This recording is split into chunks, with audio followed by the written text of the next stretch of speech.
Kirsten Brun, og dette års første knitathon. Tak til Pia, som I muligvis lige har siddet og set. Hvis du ser det her, når afsnittet udkommer,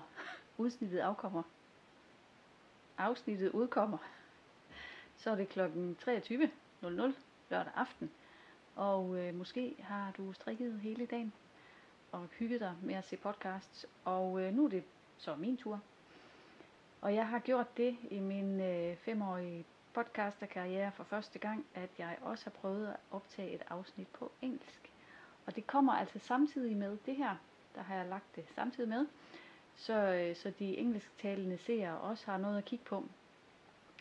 Og det afsnit, det bliver lidt anderledes end det her. Jeg har besluttet mig for, at det her afsnit, det er sådan et almindeligt podcast afsnit, som dem jeg plejer at lave. Og det engelske afsnit, det bliver sådan et, hvor jeg taler om, hvad man kan med 10 gram restegarn af alle mulige forskellige slags.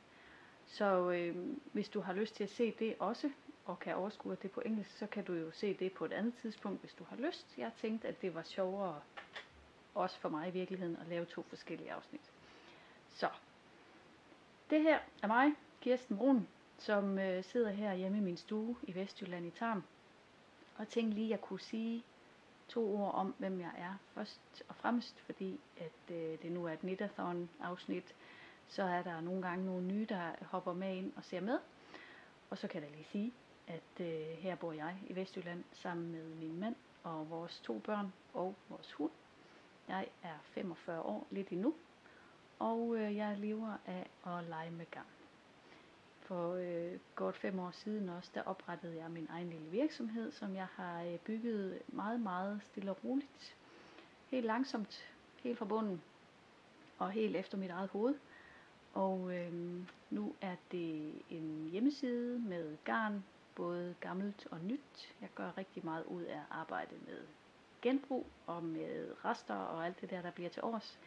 Og nyt garn på mine hylder skal være enten sporbare, man skal vide, hvor de kommer fra, og at alt er blevet gjort ordentligt, og ellers så skal de være godt certificeret. Så ved man det jo også. Jeps. Så tanke for os selv og hinanden og miljøet og alt det der er ret vigtigt for mig. Også i mit almindelige liv. Og derfor skulle det selvfølgelig også være det, der ligesom dannede grundlag i mit arbejdsliv og virksomheden.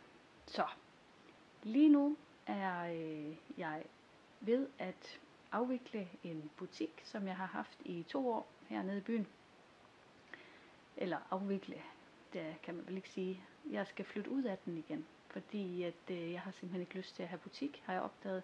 Jeg har meget mere lyst til at arbejde med de gamle garner og med genbrug og med i mit værksted. Og have fingrene i skidtet, og så laver jeg en del videoer efterhånden, fordi at jeg også begyndt at lave workshop-videoer her på YouTube. Så hvis du finder den der medlemsknap nedenunder her, så er det altså fordi, der ligger nogle workshop-videoer, som handler om at bruge rester og strikke med rester og sådan noget. Lige nu er jeg i gang med nogle matematikafsnit. Det kommer til at udvikle sig lidt efterhånden, og det er noget, jeg lige er begyndt på i år. Fra januar, der ligger 12 videoer, tror jeg nok. Nu, der kommer en ny hver uge, og det bruger jeg også en del tid på. Og det synes jeg bare giver meget mere mening for mig, end det gør at have en butik. Så lige nu er jeg også ved at prøve at se, om jeg kan få den flyttet og lukket ned og gjort ved. Så, det kommer der lidt mere om i slutningen af afsnittet, hvor jeg fortæller lidt om Kirsten Brun butikken. Ja, men det er altså også derfor, jeg sidder her med nogle tomme hylder om bag ved mig i bogreolen, fordi jeg prøver også desperat at gøre en lille smule plads til nogle ting her hjemme, når tingene de skal hjem igen. Jeg tænker, at det var nok intro lige for nu. Så springer vi bare ud i det. Mit potterwear i dag, det er min Siri cardigan, som jeg også viste sidste gang, jeg lige var blevet færdig med. Og nu har jeg så brugt den virkelig meget allerede her, den forgangne måneds tid. Det er sådan en, der er virkelig, virkelig nemt lige at smide over sig. Og gør det godt i sådan en lidt kølig forårsmåned, som vi nu har været igennem. Og den er jo, Lene Holme Samsø, sagde det, Siri? Ja. Den er strikket i Semilla Melange og Baby Alpaca Lace, som jo også er de garner, jeg selv har i butikken og på hylderne, og som jeg bliver ved med at forhandle. Lacen er i garrifarven, og Semilla Melange er i sennepsfarven, så vidt jeg husker. Og dem strikker jeg simpelthen sammen. Og det var jeg jo sådan lidt i tvivl om det blev til den rigtige farve, men det gjorde det fuldstændig. Jeg synes, den er blevet virkelig, virkelig skøn. Og resultatet af stoffet er meget, meget let og lækkert og blødt og bare piccovallo.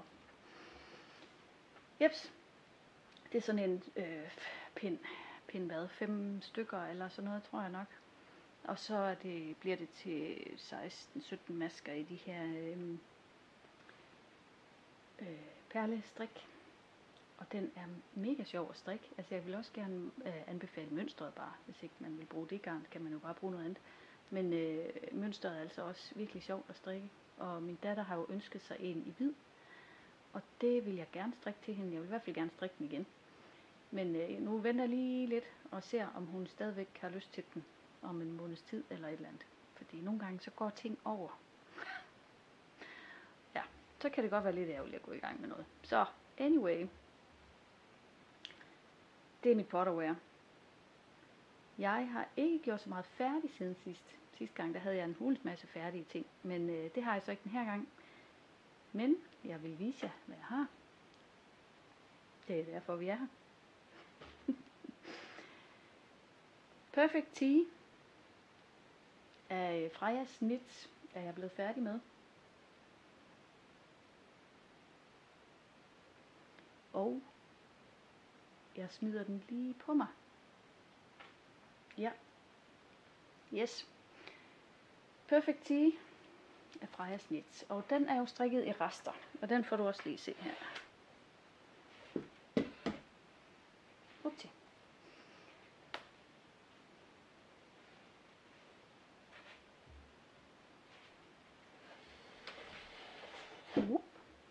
Altså t-shirt, ja, men en trøje t-shirt har jeg besluttet mig for, at min er. Fordi jeg lavede en strikkeprøve. Jeg havde 500 gram garn af alt muligt forskelligt. Primært blå og sådan petroleum og så lidt orange. Og det var jo så det, jeg havde besluttet mig for. Det var det, jeg skulle bruge, og niks weiter. Så det var jo udfordringen. Og jeg prøvede så at lave en strikkeprøve, og den strikkeprøve, den ramte jeg jo så masketallet med, men det var ret tykt og fast i det stykke stof. Og i virkeligheden synes jeg nok også, det er bare lidt for tykt. I hvert fald sådan i t-shirt-agtig mode. Men jeg synes simpelthen, det blev så flot, at jeg var nødt til bare at prøve at strikke det hele på den måde, som jeg havde besluttet mig for. Og det var enten med 2 eller 3 tråde sammen hele vejen. Og altså, ja, det er jo bare sådan, det skulle være udseendemæssigt. Og så måtte jeg tage stoffet med. Og det har jeg jo så gjort, og det har gjort, at den er blevet altså virkelig god som sådan en luftig trøje jo egentlig, ud over en langærmet t-shirt, eller som her kjolen. Og det passer den bare mega godt til. Sådan en vest med vinger. Sådan en lidt udvidet vest. Lidt varmere end bare en vest. Ja, så det kan man jo sagtens bruge den til. Det kan jeg i hvert fald godt finde ud af. Og så er jeg bare mega, mega glad for, at jeg holdt fast i at lave det på den her måde med meleringerne. Jeg havde sådan forskellige regler heroppe af, og det er noget af det, jeg blandt andet også kommer ind på i de her workshop-videoer, hvordan man kan lave det her med meleringerne, så det bliver der røg trøjen med knapper. Så det bliver pænt. Pænt er altid subjektivt. Jeg synes, det er pænt, når det sådan bliver jævnt fordelt, og ikke altid alt det der med striberne.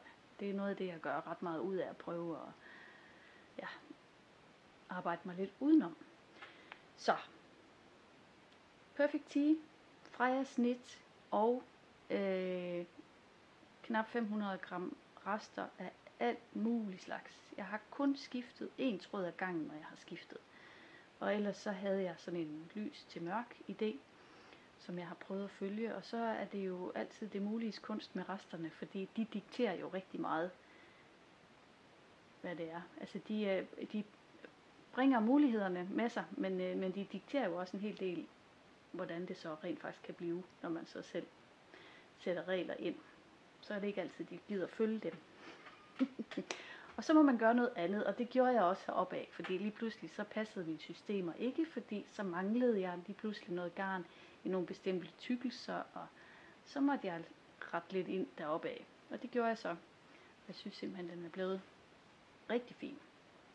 Jeg har da i hvert fald blevet sådan en lille smule forelsket i at lave noget mere i det her meget blå noget også. Så nu må vi se, hvad jeg finder på. Men den er blevet færdig. Og så har jeg har arbejdet med lidt, som ikke er sådan nogle projektagtige noget, men jeg vil godt lige vise dig en af de ting, jeg har arbejdet lidt med, for det er over i kategorien med det, jeg kalder gammelt garn, eller fra lager til liv, som jo er det, jeg kalder alt det der lagergarn, jeg får til at vække til live. Og det er fordi, jeg havde noget gammelt garn i værkstedet, og jeg forhandler jo også de her skønne produkter fra Blue Mountain, som jo er Rikke.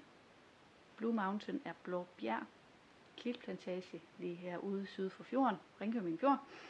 Og hun håndlaver alle de her skønne, økologiske, lækre produkter til hår og hud.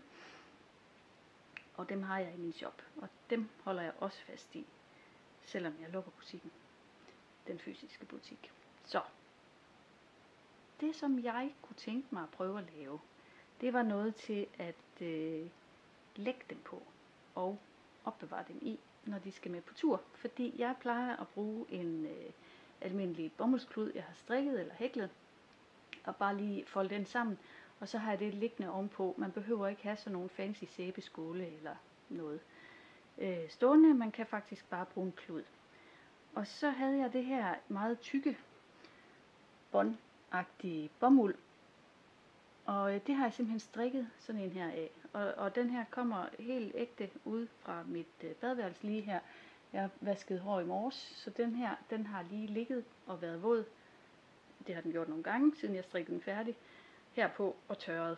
Og det fungerer den altså perfekt til. Og når den så har ligget her og tørret, så er den her ikke ulækker bagefter, og våd og fugtig og alt muligt. Altså, den optager det fint, og så kommer den af med fugten igen efterfølgende. Og det, som der så er med denne her, det er jo, at jeg har lavet det til sådan en lille pose. Fordi når man så skal ud og rejse og på tur, så putter man sin sæbe deri, og så har man den bare der, og kan putte den ned i sin toilettaske. Og så er den fin. Good to go. Og så har man jo den også som sin sæbeskål, når man kommer frem. Så er der i hvert fald ikke noget, der er jo ikke noget, der splatter ud i en taske eller noget som helst her. Jeg er helt vild med at have de her med mig, også når jeg er afsted. Også fordi de her shampoo-bar kan du sagtens bruge til kroppen også. Så det, som jeg havde overvejet med de her, det var faktisk selv at strikke en hel masse op, og så sælge dem færdige. Det har jeg haft tænkt sådan flere gange, at jeg godt kunne tænke mig at lave ting selv. Apropos det der med at få fingrene i det, og så lave noget af alt det der gamle garn, som så kan bruges til noget ægte. Så enten så bliver det mig, der laver en hel masse, og så sætter jeg dem til salg sammen med sæberne, og ellers så bliver det sådan noget med, at man kan købe sig til garnet og en vejledning til at lige at lave den her. Og ellers så vil jeg gerne anbefale, hvis du nu selv har noget tykt bomuld liggende, så hækkel eller strik en lille pose, og så brug det som din sæbeskål og til når du skal have dine ting med. Det fungerer altså virkelig godt. Jeps, jeg tager lige en lille tår vand. Det andet jeg har strikket på er nogle sidehynder, måske smart sagt, sideunderlag, som er nemme lige at tage med sig i en turtaske, eller hvis man skal ud til fodbold, eller et eller andet, hvor man skal sidde på et eller andet dumt klapsæde og vente. Så ja, fordi jeg har sådan noget meget, meget tykt tæppeuld, meget af det, og det kunne jeg godt finde på at lave sådan nogle af også. Så jeg har sådan lidt forskellige idéer, som jeg arbejder med. Men det er jo også noget, det jeg bruger min strikketid på, og derfor så er det jo ikke altid, det lige bliver så meget færdigt. Men det er også fordi, jeg har gang i nogle halvstore projekter, som jeg kan vise dig nu. Jeg er i gang med.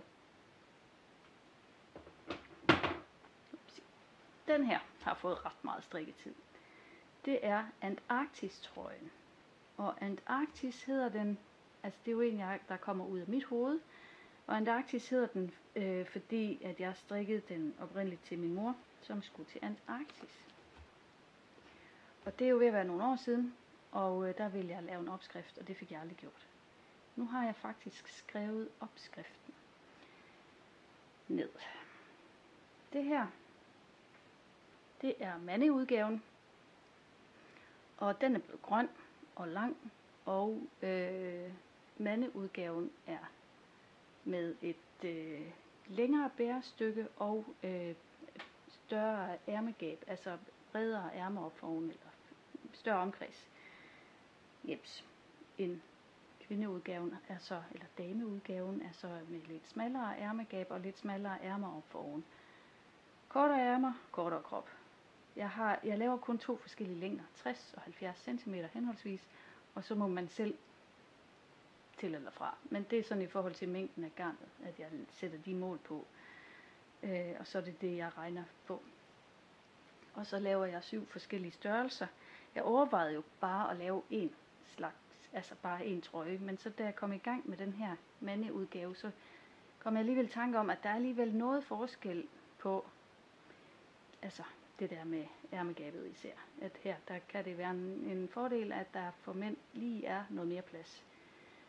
Så det er det, der er forskellen. Men det kan man jo selv vælge. Hvis man nu er en dame, der også gerne vil have meget plads op i ærmegabet, så kan man jo vælge at strikke mandeudgaven. Det kan jo være lige meget. Så, den er strikket i Loch Lomond og Bio Shetland sammen på pind 5,5, så det bliver egentlig ret fast stof. Sådan godt tykt og fast. Og Loch Lomond er den her. Og den er jo, altså for det første er den mega lækker grøn, for det andet så er den jo dejligt blød og tweed og ren uld. Og den har jeg så sat sammen med Bio Shetland, som også er ren uld. Og der har jeg valgt 4 farver. Lys, lidt mørkere, lidt mørkere, eller endnu mørkere, og så en brun, som så kommer sammen med, altså Loch Lomond ligger hele vejen, og så skifter jeg farven på de her. Det er jo den, der også, den ligger lige derovre i hullet faktisk, hvor jeg lavede den i en udgave med 10 grams rester, sammen med Loch Lomond. Og det er jo så dameudgaven. Men nu har jeg så fået strikket næsten. Jeg har i hvert fald strikket så meget, at jeg har skrevet opskriften. Og den skal jeg nok finde på at få udgivet på en eller anden måde. Jeg gik jo meget kold i sådan noget med teststrik. Og det er grund til, at jeg ikke rigtig har designet så meget mere faktisk. Det kan simpelthen ikke holde ud at være i det, der kræves for designer at være i teststrikforløbet. Det gider jeg simpelthen ikke. Så den bliver formentlig ikke teststrikket. Jeg får nogen til at læse den igennem. Måske er der en enkelt, der kaster sig over den eller 2, og så er det det. Og så bliver det bare en billig opskrift, man kan købe sig til, hvis man vil det. Den virker, uanset om den er testet eller ej. Det tør jeg godt at æde min gamle hat på. Men ja, jeg har jo maleret der nedad i farverne, som du kan se, så den sådan skifter, så den bliver mørk i bunden. Det synes jeg bliver fint. Nu ser vi, hvor meget jeg bruger. Jeg bruger i hvert fald ikke mere end et fed af hver af Bio Zetland, så det er jo 200 gram Bio Zetland til en kæmpe trøje egentlig. Ja, så det er jo ikke fordi, at den sluger så forfærdeligt meget garn. Så, det er Antarktis-trøjen i den grønne her udgave. Og der kommer en opskrift. Nu skal den nok komme. Jeg har skrevet den.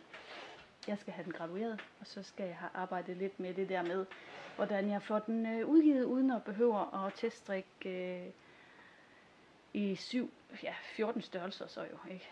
7 mande og 7 dame, det kommer simpelthen ikke til at ske. Det kan jeg lige så godt sige, som det er. Sådan er det bare. Så må man tage det eller lade være. Jeg skal nok skrive det på opskriften, at den ikke er testet. Så er man ligesom selv. Jep. Det var Antarktis. Så er jeg gået i gang med noget nyt, også siden sidst. Og det sad jeg og snakkede om, jeg mega gerne ville i gang med. Fordi det var den her Fjallarlópi.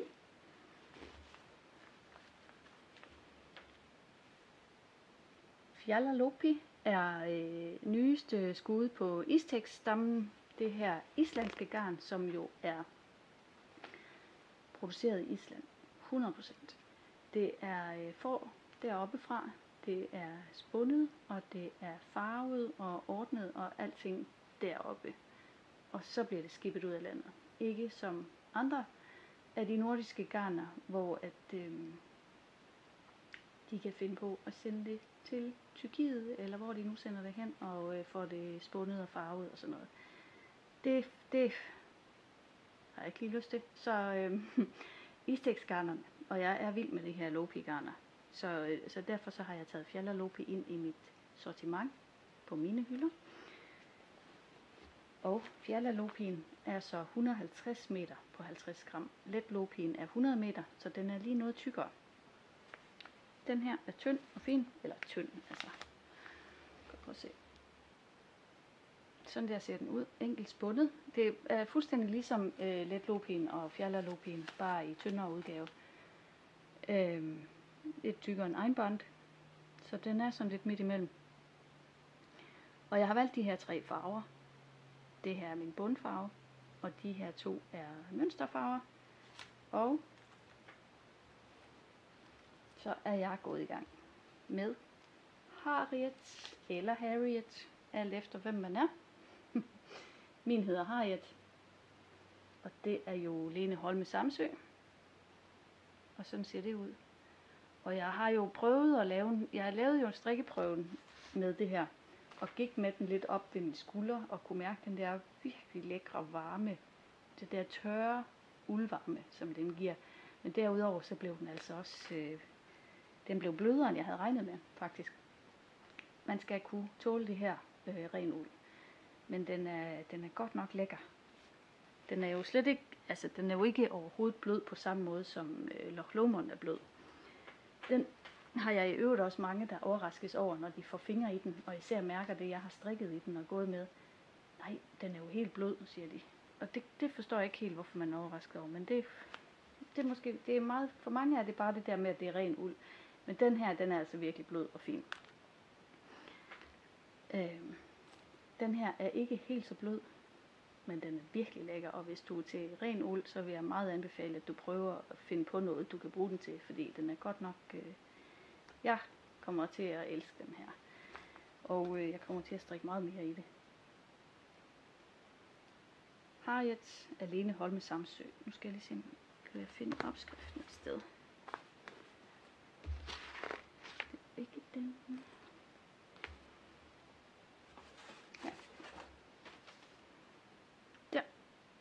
Det er jo sådan en meget oversize. Du kan se, prøv at se målene der, ikke også? 114 er mindste overvide, og så kommer 122, 130, 147. Og den er anbefalet med en meget stor, et stort positivis, altså at den er tænkt oversize. Og det har jeg tænkt, måske ikke, det passer ikke, måske helt så godt til mig. Det kunne det gøre, hvis det var noget drapey garn, altså noget som falder tungt. Det gør det her jo ikke. Og derfor så tænker jeg, at den er bedre til noget, der sådan lige sidder lidt mere til måske. Ikke til, men altså ikke med 30 cm postevis. Så, det kommer den næsten til at få alligevel. Jeg rammer med denne her på pind 3,5 20 masker. Den der er strikket med 21 masker. Så jeg har jo lidt større masker, så mit strik bliver jo lidt større. Og derfor så har jeg faktisk valgt at tage den helt mindste størrelse. Og det var jo 114 cm. Jeg er 95, så det er jo ikke fordi, den kommer til at stramme på nogen måde. Derudover bliver den jo altså også lidt større. Jeg har regnet på, at den bliver ca. 120 cm i brystmål. Så det er jo stadigvæk 25 cm mere end mig, hele vejen rundt. Så det bliver jo stadigvæk en pæn stor trøje. Og jeg glæder mig bare mega meget til at komme videre med den også. Den er simpelthen, jeg synes det er en fornøjelse at strikke det her.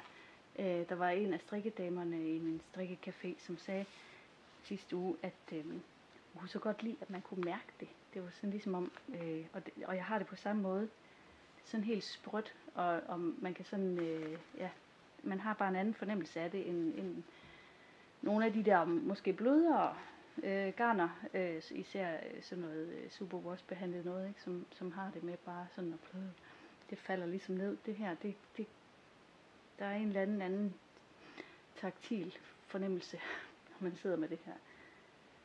Det bliver super godt, det her. Mega glad for. Jeps. Så det var Fjalla, Lopi og Harriet, eller Harriet. Alene Holme Samsø. Igen, hende er jeg åbenbart blevet helt vild med.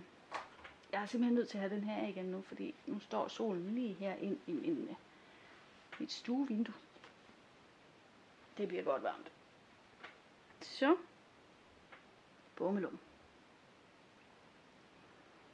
Så er jeg jo gået i gang med, skal vi tage den? Ja, den tager vi nu. Så tager vi lige den først. For så har jeg også fået noget mere nyt på pindene, fordi jeg blev jo færdig med t-shirten der, og så skal jeg jo selvfølgelig have gang i noget nyt restestrik. Jeg vil jo hele tiden have gang i noget med resterne.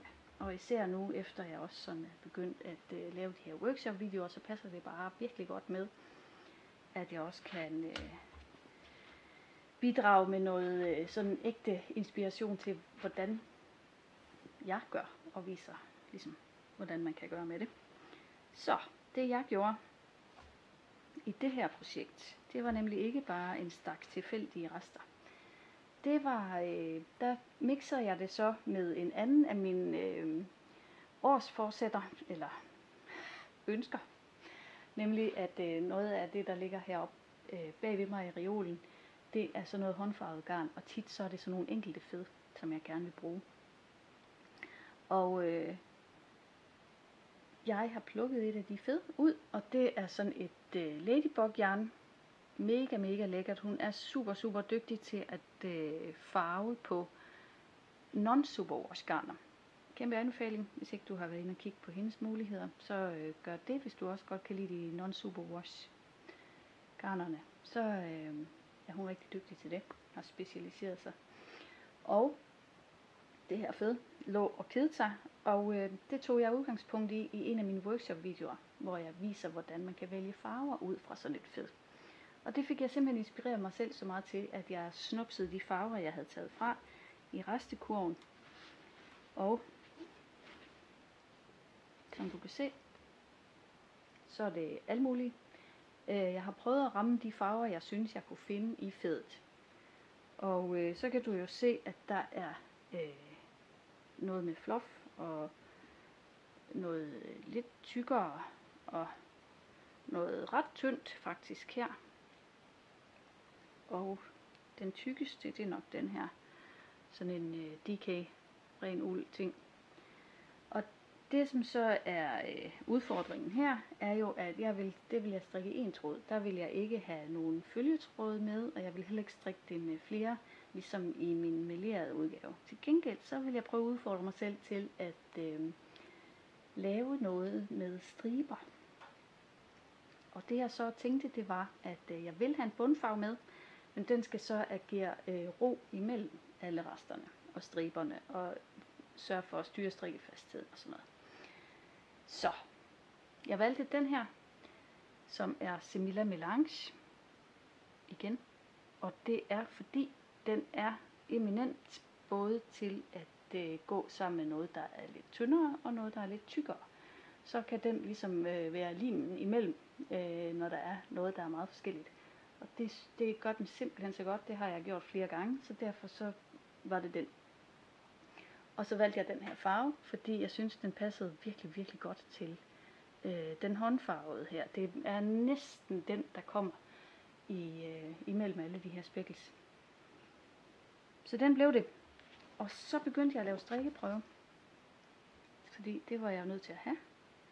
Og den strikkeprøve, den brugte jeg især til at finde ud af, hvordan min stribeforløb skulle være. Og så lavede jeg det her. Og der er forskellige regler, og der er mange tanker og ting og sager, og det bliver I simpelthen nødt til at tune ind på mine workshop-videoer for at få indblik i. Men det her, det var min strikkeprøve, og jeg rammer 20 masker på 10 cm på pind 3,5, og det er jo ganske passende. Det tænkte jeg nok, jeg ville. Og det var heller ikke på grund af maskeantallet, jeg lavede strikkeprøven, det var for at finde ud af, hvordan striberne de kunne fordele sig. Og det har jeg lavet en plan for nu, efter jeg har lavet den her. Og så er jeg simpelthen gået i gang, og det her, det er den helt spæde start. Det er en rullekant, og så kan nogle af jer måske gætte, hvad jeg har gang i. Det er nemlig vores allesammens Pia, der står bag denne her Scrappy striber. Den har jo et maskeantal på 20, så den er jo bare perfekt. Og så er den jo stribet. Og jeg vil jo gerne lave striber, men altså ikke de her striber, og det bliver heller ikke det med de der fine, hvor hun tager masker løs af og sådan noget for at skifte til næste farve. Det bliver mit stribeforløb, men det bliver efter den her opskrift. Og så bliver den med lange ærmer. Den står hun her om bagved. Der er en anvisning til de lange ærmer. Nu vil den gerne fokusere på mig. Det behøver den ikke. Sådan. Det er der også en anvisning på. Og det vil passe rigtig, rigtig fint, for det her bliver sådan en meget fin bluse tæthed, eller hvad man nu skal sige. Ikke tyk trøje, men heller ikke til en t-shirt, så det bliver sådan en fin en. Og den er kommet i gang med, altså kun lige, ikke? Jeg vil rigtig gerne have den der Antarktis trøje ud af systemet, så det kommer den lige først. Jeg er ikke sådan en, der har i gang i en hel masse ting på en gang. Jeg ved ikke, måske hænger det også sammen med, at jeg har det som mit arbejde, at det passer mig bedst også at få ting færdigt, så det er i sådan et flow, men jeg tror bare generelt, det er sådan, jeg bedst kan lide det. Jeg har det sådan, at hvis jeg synes, det ligger for længe, eller ligger og venter, så kommer jeg for langt væk fra det i mine tanker, og så kommer jeg ikke nødvendigvis tilbage dertil omkring igen. Så jeg skal ligesom helst have det i et vist flow, og når man skal have det, så, man også, så kan jeg i hvert fald ikke have så mange ting i gang på en gang, for det har jeg ikke tid til at få gjort færdigt også. Så jeg har sådan gerne altså en 3-4 ting i gang, som jeg sådan kører med, men så skal der heller ikke mere ind, og jeg skal helst have lidt gjort færdigt, inden at jeg så rigtig kommer i gang med det næste. Jeps. Så, hvad så? Jo, fordi der er jo også det ved det, at hver eneste uge, der strikker jeg også lidt på mit tæppe. Fordi det er jo også det her med årstæpperne. Det ligger lige hernede. Og ironisk nok, så er jeg kommet bagud i den her uge, eller den forgangne uge, med tæppet. Jeg har jo en plan for, hvor meget jeg skal strikke hver uge, for at jeg ved også, hvornår at jeg kan blive færdig i løbet af i år. Og det der ironien er, at grunden til, at jeg blev forsinket, var, at jeg havde besøg af ham, der skal have tæppet. Nemlig min yngste nevø. Han kom et smut op til os i den her weekend. Han bliver 16 lige om lidt, og gav tæppet den største ros, tror jeg, man kan forvente fra en 16-årig, nemlig det, der er faktisk meget sejt. Jeg synes også, det er meget sejt. Jeg synes også, det er mega flot. Det skal man jo ikke forvente, de finder på at sige. Så her er Vamsvik Blanket, som er mit årstæppe 2025. Det er designet af Steven West. Og det er godt nok sjovt. Jeg er jo så lige startet på række nummer 5. Man strikker det i de her parallelogrammer. Så man slår op herude, og så kører man ind, og så strikker man fast til den forgangne række, eller til den foregående række, hele tiden, sådan at man hele tiden vokser tæppet med næste stribe, eller næste parallelogram. Og jeg har jo regnet ud, at jeg skal strikke 8 om ugen, og sidste uge her, der fik jeg altså kun strikket de her 4. Så nu er jeg 4 bagud, men det skal jeg nu nok få indhentet, for det er simpelthen både rigtig rart og rigtig sjovt at sidde med. Og så her, man kan jo se, her, der forsvinder farverne ligesom ud i denne her side. Så næste række, der vil det jo så være den grønne her, der skal den jo ikke med. Der ligger den lyseblå yderst. Til gengæld så her i den anden ende, der begynder der at komme nye farver ind. Se, der er kommet, den der er kommet ind der, den er kommet ind der, den er kommet ind der. Og så var det jo, at over i stakken herovre på bordet, der lå der nogle meget sådan noget lyserødt og noget sådan lidt neonagtigt og sådan noget, som jeg havde plottet ind for lige at drille det lidt. Alt det her pæne. Så det viste jeg ham lige, ham der skal have tæppet, og spurgte om det var okay, fordi ellers så kunne han altså godt sige til, så skulle jeg nok finde noget andet. Men han synes det var super fint, at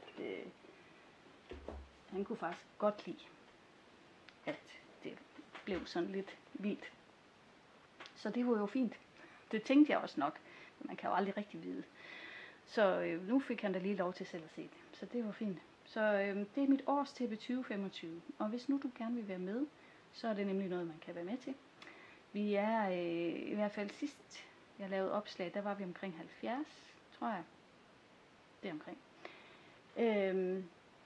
Der kan sagtens være flere, men det der er med det er, at jeg finder en præmie, og jeg har lovet mig selv i dag, det mandag, at indtil det så, at du ser det her lørdag aften, der har jeg lavet et opslag med præmien for marts og april. Jeg laver en præmie hver anden måned, og det er som regel noget garn og lidt halløj.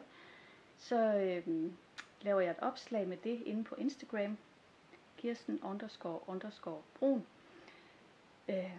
med præmien for marts-april, og under det opslag skal du skrive, hvis du er med. Der er ikke så mange regler. Du skal strikke eller hækle. Det skal minimum være slumretæppe størrelse, altså 1 meter 10 gange 1,5 meter eller whatever. Det er ikke så vigtigt. Det skal bare ikke være et babytæppe. Det må også gerne være de der store runde Anthology Throws. Ja, bare ikke babytæpperne, men ellers alle velkommen. Og det må gerne være noget, du har haft gang i tidligere, altså andre år. Og det behøver ikke være færdigt i løbet af år. Det skal ikke være startet på noget bestemt tidspunkt. Det skal bare være det tæppe, du strikker på i år 2025. Og når du så har skrevet du med, så skal du lige sørge for, at der også er et opslag inde på din profil, hvor du har tagget med årstæppe 2025, og som er enten i marts eller april, hvis du vil deltage i præmien fra marts og april. Jeps. Så, ind og kig efter det. Jeg har ikke præmien lige nu, for jeg har fuldstændig jeg har ignoreret det en lille smule, og så har jeg glemt det, og så er det lige pludselig, altså april lige om lidt, ikke? Så, men jeg sværger, at jeg har gjort det, inden at du ser det her. Jeps. Så det er jo mit årstæppe, og det er jo det, som jeg også har gang i hele tiden. Og hver uge lige tager op og strikker lidt på, og det er mega hyggeligt. Jeps. Det var det, jeg har gang i. Nu skal jeg lige se, hvad klokken er. Jeps. Jeg skal jo holde mig inden for den her time, og også gerne lidt under, sådan at du måske lige kan nå at komme ud til eller få luft eller et eller andet, inden at den næste går på. Så jeg vil lige slutte af med at fortælle lidt om det, jeg kalder Kirsten Brun Butik, som jo så er virksomhedsdelen af det, jeg har gang i. Allerførst så vil jeg lige sige tak til jer, der kom til Herning, og tak til, ikke mindst, tak til Mette Marie Kokholm, ikke Stockholm, Kokholm, som arrangerer de her strikke-events oppe i Højhuset i Herning. Hvis ikke du kender til dem, så prøv at gå ind og kigge efter, om der skulle dukke noget op indimellem. Højhuset i Herning kan I google jer til. Det er sådan et kultursted, der har været en gammel folkehøjskole. Det har været en gammel højskole, og der er nogle ret fine faciliteter, og meget mere hyggeligt, end man måske lige tænker, når man ser det der højhus ude fra motorvejen. Mega hyggelig dag havde vi sidste søndag, og jeg havde jo fået inviteret mig selv en lille smule med til at være med i sådan et panel med at sidde og snakke om garn, så det var jeg en del af. Men var jo også bare med hele dagen og hyggede og snakkede med de andre, og det var simpelthen, det var super hyggeligt. Det kan jeg virkelig godt anbefale at tage en tur derop, hvis du har tid og mulighed for det. Der bliver noget hen i november, tror jeg. Det der sidste år hed Strikker Gløk, og så tror jeg, det skulle ikke være noget med gløk, men det skulle være noget andet, og jeg kan ikke huske, hvad det var. Det bliver helt sikkert hyggeligt, uanset. Hvis jeg kan, så tager jeg afsted. Det er ikke sikkert, at jeg kan, men jeg vil gerne anbefale det i hvert fald uanset. Så, tak til jer, der mødte op der. Det var mega hyggeligt. Så står der workshop-videoer. Dem har jeg jo lige været inde på. Også de kører fortsat, og jeg arbejder lidt på at prøve at doppe mine egne videoer. Nu besluttede jeg mig i dag for, at jeg vil lave en engelsktalende sproget video, som så bliver med et andet indhold. Og jeg er ved at øve mig i det her med at doppe, det vil sige, at jeg piller lyden af mine egne videoer, og så sidder jeg og taler ind over på engelsk i stedet for. Og det tager lang tid. Det er ikke så nemt, men jeg tror, jeg kan få det til at lykkes. Så vil der i hvert fald være mulighed for, at jeg kan åbne op for nogle flere, der kan blive medlemmer, så jeg kan få lavet nogle flere videoer. Fordi det går jo ud på, at jeg skal have nogle penge i kassen. Det er jo helt banalt. Jeg er nødt til at have noget betaling for alt den tid, jeg bruger på det, når det nu er det, jeg har besluttet mig for, at jeg gerne vil arbejde med. Og det vil jeg virkelig gerne. Det giver så god mening, og jeg synes, det er et godt medie for mig at bruge til det her med undervisning, og jeg er god til det, kan jeg selv mærke, og jeg kan også høre det på dem, der ser med, at de får meget ud af det, og de forstår ligesom, de forstår, hvad det drejer sig om. Nu er jeg i gang med at lave nogle matematikvideoer også, og der er nogle ting, som kan være svære, og dem er jeg god til at gøre forståelige. Så, jeg synes, det giver mening, og jeg vil mega gerne arbejde videre med det og udvikle på det. Og derfor så prøver jeg at se, om jeg kan komme ind på lidt udenlandsmarked også. Så nu må vi se, hvad der sker. Og ellers så, det finder vi ud af. Det finder jeg bare ud af. Det tager det stille og roligt. Der er ikke noget panik med noget som helst. Det som man vander, det gror, eller hvordan er det, man siger. Og nogle gange så vander man, og så gror det ikke alligevel. Og så finder man jo på noget andet. Så må man jo plante noget nyt. Og det er jo også det, jeg gør. Så gør vi bare noget andet. Jeg kan i hvert fald mærke, at det giver mig enormt god energi, og det giver mening. Så jeg fortsætter med workshop-videoerne, så længe det giver mening. Så skal jeg flytte butikken, som jeg lige startede med at sige også. Og det er jo også noget med, at jeg skal have tid til alt det andet jo. Så butikken kan ligesom ikke rigtig være der tidsmæssigt. Og så er jeg i gang med at rydde op. Og derfor har jeg også besluttet mig for, at butikken ikke er åben i april. Jeg holder åben, mens jeg har jeg holder fast i de workshops, der er dernede. Der Pia kommer og underviser i noget med broderi, Pia Guldbrandt, og Sashiko broderi. Og så kommer Anne-Sophie og underviser i hæklet legetøj. Hvis det er interessant, så gå ind på min hjemmeside og kig under workshops.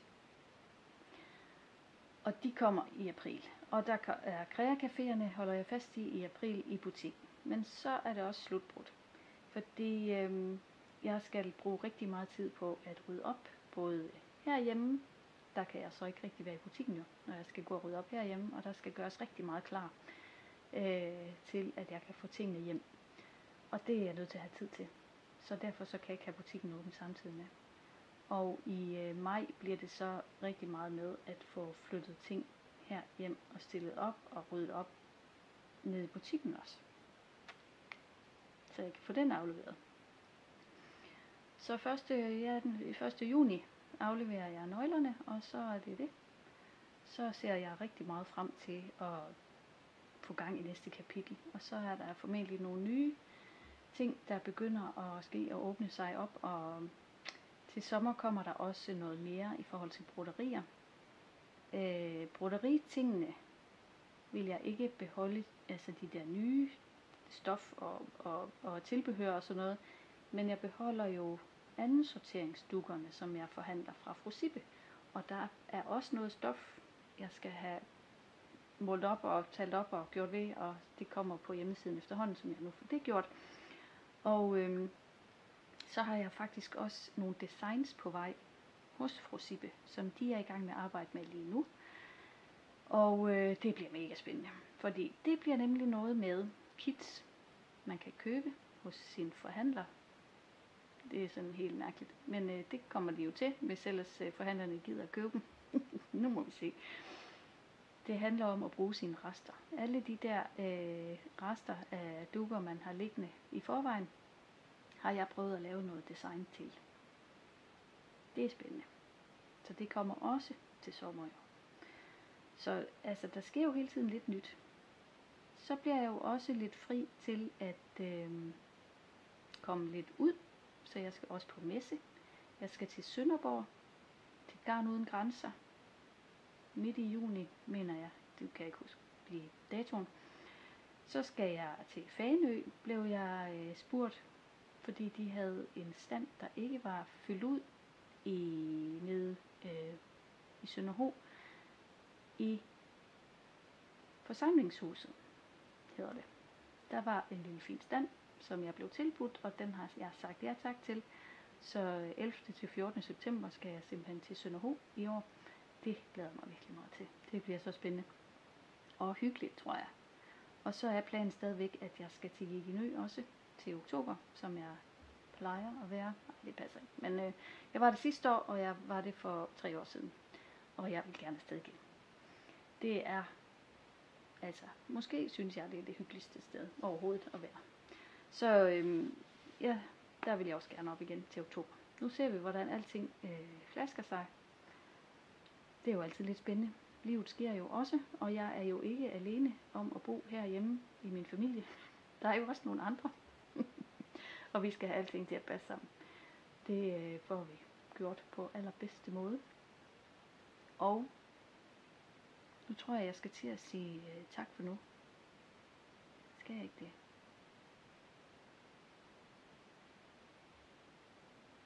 Jo. Nu skal jeg til at sige tak for nu. Nu er jeg blevet helt varm i kinderne. Jeg sidder her i solskinnet. Det er dejligt. Det er godt med noget solskin. Det er formentlig ikke solskin lige nu, fordi klokken er mange, der hvor du er. Men lige om lidt, så går Bettina på klokken 24. Anita's World. Jeg siger bare Bettina, fordi vi kender hende jo alle sammen. Anita's World, som laver en dansk udgave af sin podcast. Jeg tror nok, at det i morgen, hun kommer med en, eller har hun, det kan jeg simpelthen ikke huske. Hun laver 2 i hvert fald, og den ene er på engelsk, og den anden er på dansk, og jeg mener, den der kommer lige om lidt, den er den på dansk. Ja, så. Yes, det var alt for nu fra mig. Tusind tak, fordi du så med. Og endelig gerne kommentere og like, og hvis jeg har været rigtig god og holdt mig vågen, så har vi jo chattet undervejs. Men ellers, ja, meget gerne også abonnere. Jeg er jo lige omkring de der 2.000 abonnenter, så det er jo meget spændende at ramme hen over dem. ja, nu gider jeg ikke sige mere. Kan I have det rigtig, rigtig godt. Rigtig godt, rigtig godt. Og så må I strikke rigtig hyggeligt og godt og lækkert hele resten af den her skønne Knit-a-thon weekend. Og tusind tak igen til Pia, dit skønne væsen, fordi du gider at arrangere alt det her for os. Det er så dejligt. Knitters Unite. Vi ses. Hej hej.